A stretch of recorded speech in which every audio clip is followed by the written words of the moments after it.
and welcome to OnSpark Studios. Today, as a part of our prop series tutorials, we're going to be making a pop can. This tutorial series, we just assume that you know how to navigate Blender. If you don't, just find some videos on YouTube. It's not that difficult.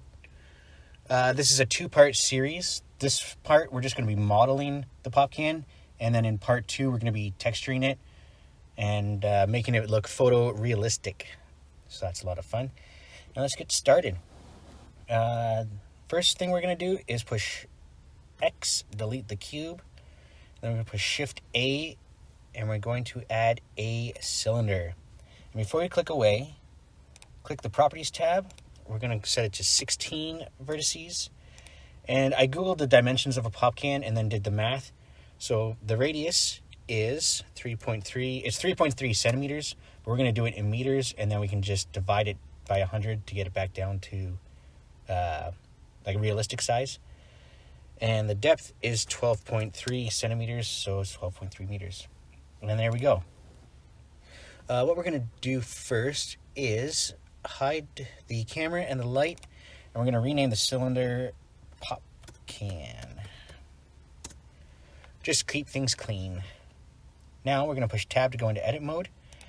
And right off the bat, I say we start at the bottom. So we're going to create an edge loop, pushing Control R. And we're going to bring it down to about where the can starts to indent on the bottom. Just hide that. Now pushing Alt and clicking around the bottom edge, we're going to scale that in to about there.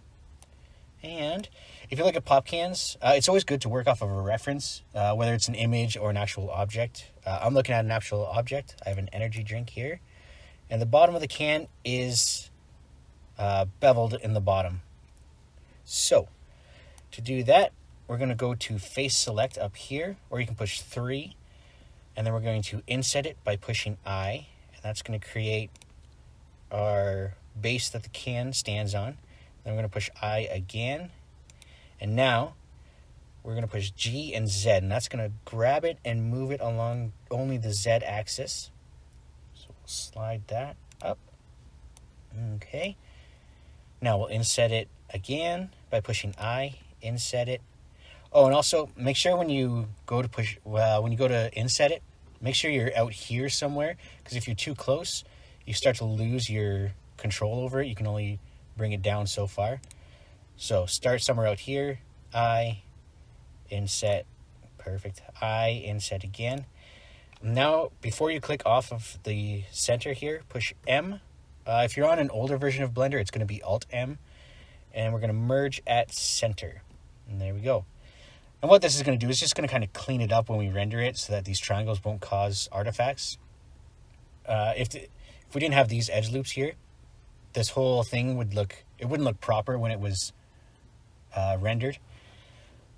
Now we want to get that bevel. So we're going to go back to Vertex Select. We're going to select the middle one.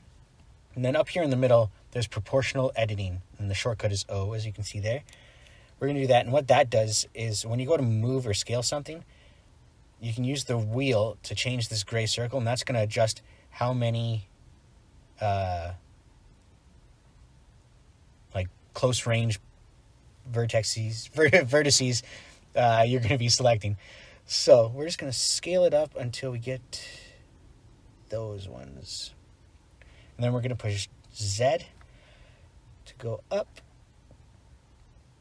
Also, I'm Canadian, so I'll be switching between Z and Z because I just choose whichever one sounds better in the sentence. And let's slide that up to about there. We'll go to X-ray mode just to see what it looks like. And what I want to do is this outer rim, if I go back into here, it didn't really bevel out. So first I'm going to push, with this middle vertex selected, G, Z, bring it down.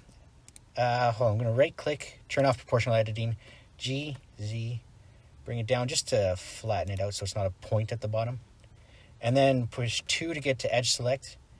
And we're going to select this ring here by pushing Alt and clicking. And we're going to push G, Z, and bring it up just a bit. All right, and that's looking pretty good. That's going to do. Now, we're going to go up to the top, and we're going to create another edge loop.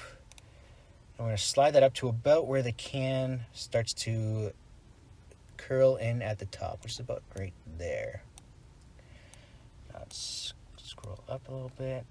And same thing up here. We're going to Alt select these edges. We're going to scale it in to about where we need it. And about right there. Okay, now if you notice on pop cans, they have a rim up here where the metal is clamped together. So to create that, we're going to create an edge loop, pushing Control R, slide it up to about there. And then we're going to push 3 to go to face select. And then now we're going to select this ring around by pushing Alt, and that'll select the ring. If you push Alt and it selects down, going down the can, just make sure you're off to one side of this one. And when you click, it'll go around. Now I want to extrude it.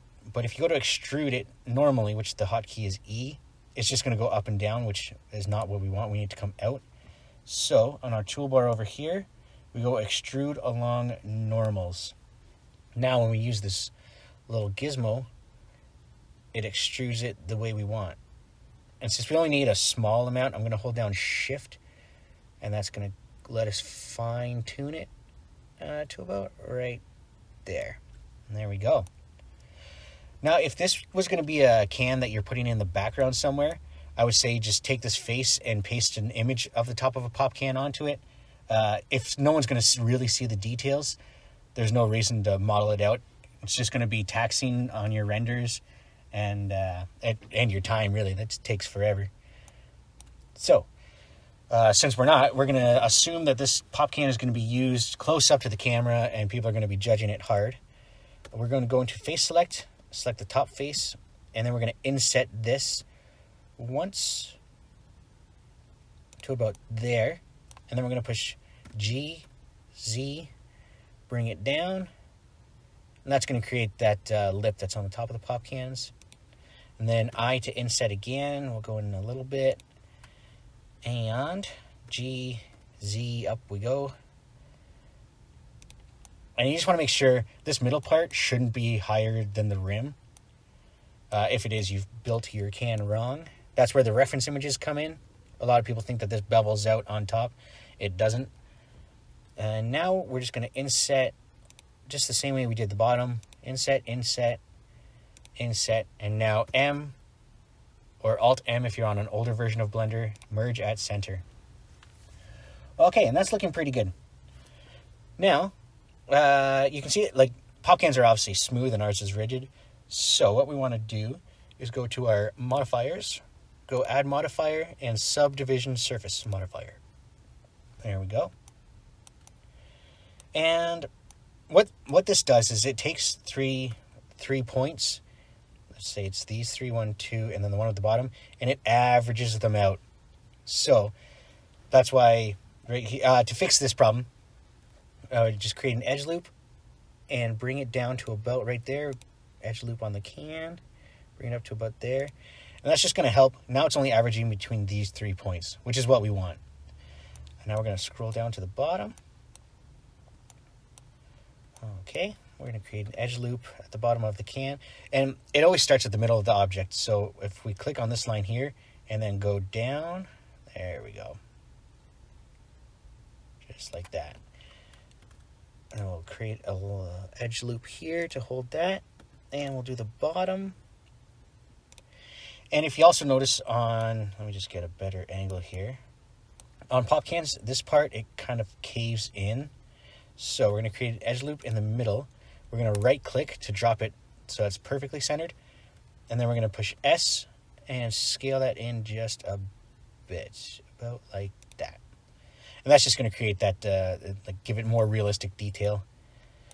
Now, we'll go underneath. And see how you can't really see where our lines are?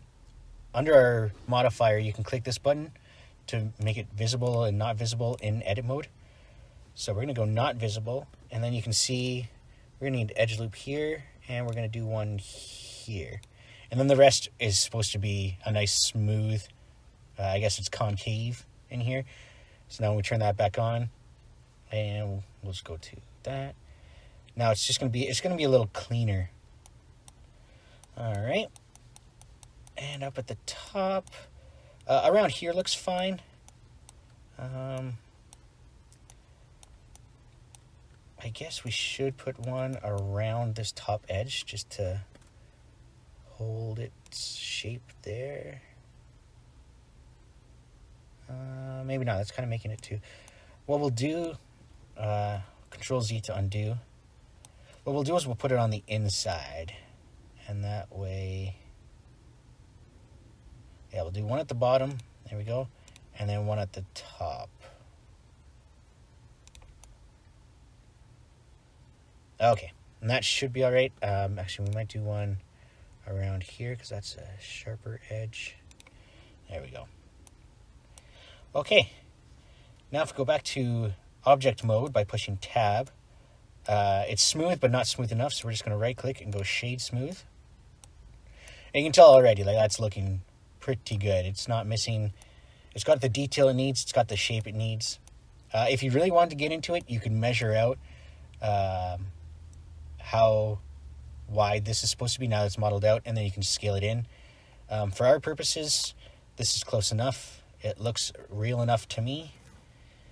For our subdivision, let's change that to 2. That's just going to clean it up a little bit more. You can see, just gives the edges a little more sharpness. We're going to tab back into object mode.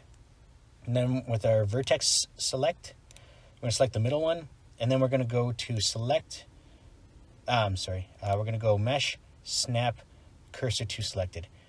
And what that's going to do is now when we add objects, they're all going to start up here, because now we need to make the pop tab, which we're going to model based off of an image. So make sure you're in edit mode, and that way the objects we create will have this modifier attached to them. So what we want to do is import an image. Shift A.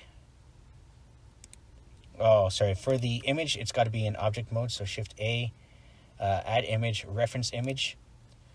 You won't be able to see because I'm using the Windows screen recorder. But basically, just find your pop tab. I'll be adding the link in the description so you can have the same picture I have.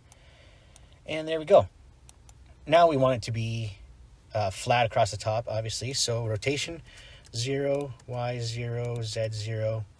And we're just going to grab it, move it along the Z axis by pushing G and then Z. And we're just going to slide that up like so.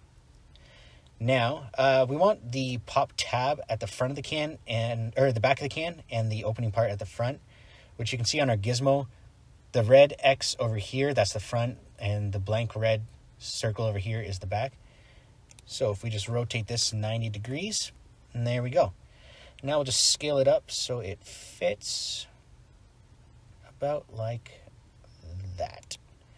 And this is what I mean. If you had a label, you could just get the label on here. And if this was in the background, it's going to look realistic because no one's going to see the light where it's reflecting off of.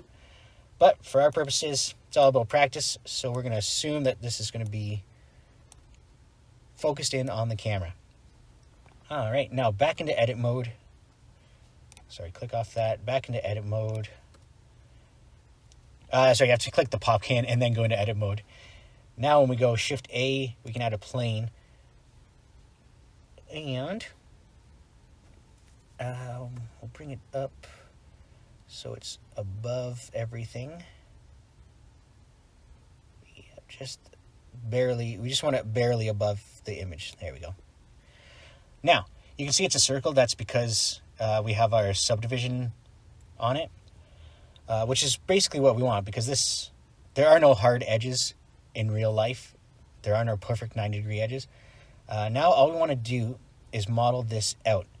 So if we go into X-ray mode up here and then push 7, that's going to give us our top view. And what that's going to do is make it so that as we're modeling out this tab, we're not moving it up and down. We're only moving it across the X and Y axis. So make sure you press 7 and not just, like if you try to get it perfect like this, it's not going to be perfect, and it's just you're going to have waves where you don't need waves, and it's just a mess. You learn that the hard way. We're going to push Shift H to hide everything except for the plane. And we'll zoom in a bit. There we go. And now we're going to subdivide this. And we're going to subdivide it by, let's say, 4. Yeah, 4 should be all right. All right. Now, actually, yeah, let's grab that. Slide it into the middle here. That, and we're going to scale it out just a bit. Okay, now pushing 1 for vertex select, we're just going to move these points to the edge of the pop tab. And any of them that are going to get too close, for example, these ones, like if I move this one in, just grab the other one, slide it in, and we're just going to keep going around.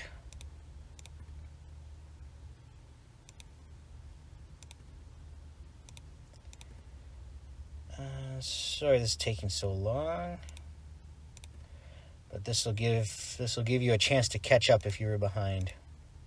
Oh, and this is a good, oopsies. This is a good spot. See this gray here? That's our actual plane. The wire is just the mesh that the plane is restricted to. The gray part is what we're trying to get to follow along here. So as I move this one in, the point might not be touching, but the gray is. So that's what we're looking for. All right. And we'll move this in. And I'm just going to kind of get quick and dirty on the bottom here just to speed things up. The longer it takes you, or the longer you take on it, the more perfect it'll look. But obviously you get the idea, and I don't want to spend your entire day just watching me move dots. Slide that out and slide that out. Okay, so now I've got roughly the shape. Now we need to get these holes in here. So we're going to delete some faces. Let's do these 3. X, delete faces.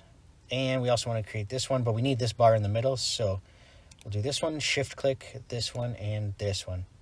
X, delete faces. Now the same thing, 1, back to vertex select, and just slide these around. And which one is that one? That one right there. One more surface divider might have been helpful to make this a very clean looking circle.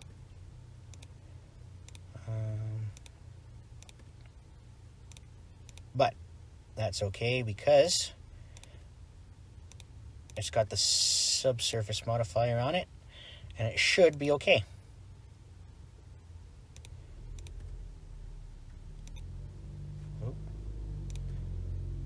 There we go. Slide that in, slide that up, slide that up. Okay, now we want to create this rectangle part, and to do that, we're going to go to edge select by pushing 2, and we're going to take these 3 edges, shift click, and then we're going to extrude it. And make sure you're still in top view by pushing 7 on the number pad, and that way when you extrude this, it's going to be across the X axis and not the Z axis, because we don't need this going down just yet. All right, we're going to zoom in. 1 to go into vertex select, and then we're just going to select the one there, bring that in. And you can see this gray, this light gray here. This is where our plane is, and this is the part that we're trying to copy. So we just want to get it close. Maybe slide that one over. And it doesn't need to match it perfectly, but you do want it fairly close. So now that that's modeled out, this circle part in the middle, the pin that holds the tab to the can, we're just going to put a cylinder there. Not too difficult. But now what we want to do is select these edges that we just moved, and we're going to slide those down. Because if you look at a pop can, even when it's closed, that part is still lower than the rest of the tab. So with those three selected, we're going to push 1 to go in the front view, and then we're going to push G and then Z, and we're just going to slide that down a bit. Something like that. And then you can see what we did there. There we go. Okay. That should be good enough. Now we're going to hide our image and bring back our pop can by pushing Alt-H. And then with the tab selected, actually we will keep that hidden. Whoops. There we go. Okay. Sorry, I think that moved it back up. So G, Z, move that down. And what we're going to do first is, with your cursor over the tab, push L, and that's going to select all of it. And then down here in our object data properties, we're going to go vertex groups. We're going to hit the plus. We're going to call this tab. And then we're going to go assign. And what this is going to do is, let's say we have the pop can selected and we only want the tab, because you might want to, if you want to make a tab like, let's say, the monster logo on it, obviously you don't need this whole. It's going to be green as well, not metallic like what we're going to do. And this is just going to make it so that you can click select, and it's going to select these vertices. So with that done, now we're going to extrude this up to give it some volume, about like that. Okay. And now we just need to create some edge loops to tighten up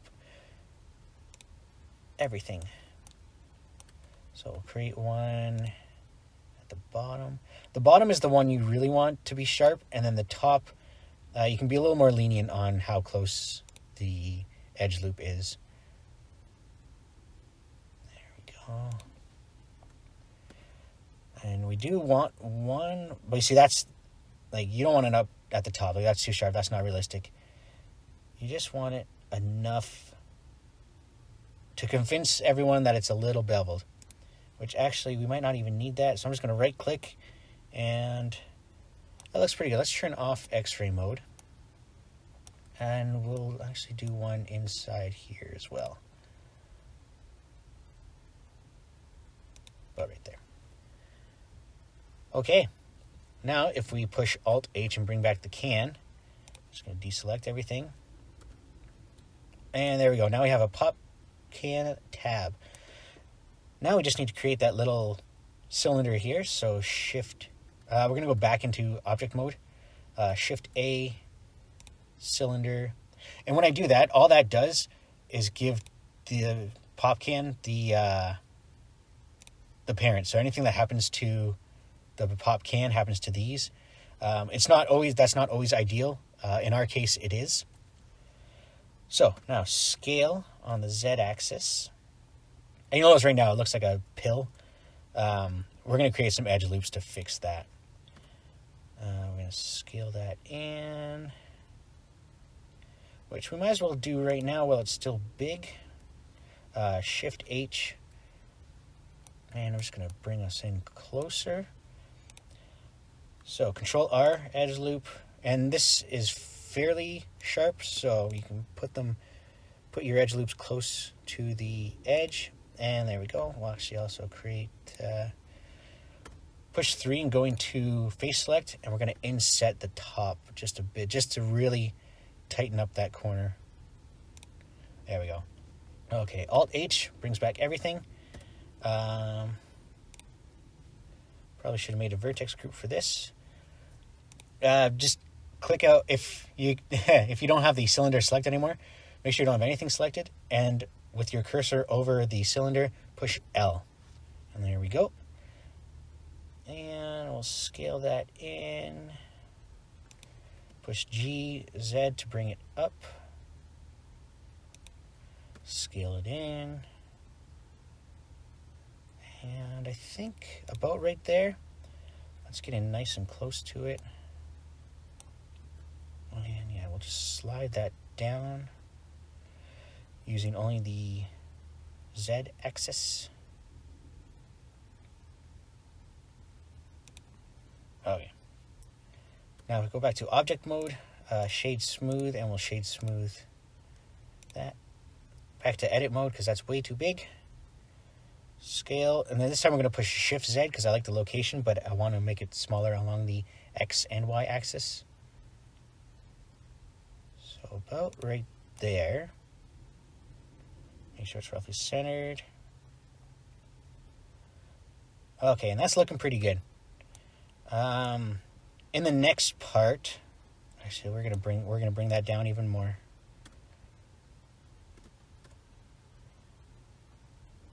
So GZ, and then we're just gonna, yeah, there we go. And then scale Shift Z, just a tiny amount. Okay. So that's our basic pop can shape. What we're going to do in the next video, it says recycle along the sides here. We're going to add that in. The part where your mouth goes and where the liquid comes out, we're going to add that. And then we're also going to add a custom label to it and make it look metallic. Thanks for watching, everybody. And please don't forget to like the video and subscribe to my channel. We're going to try to release as many videos as we can because I know Blender can be a chore to try to learn. And it's also hard when you can only find videos on the same few objects. That's why we're making this prop series, because we just want people to, like, the best practice is by doing. So if you just look around your room and decide on something you want to make, maybe it's your mouse, a keyboard, your phone, really just doing it is how you're going to get the practice that you need. I think that's pretty much it, and we'll see you next time.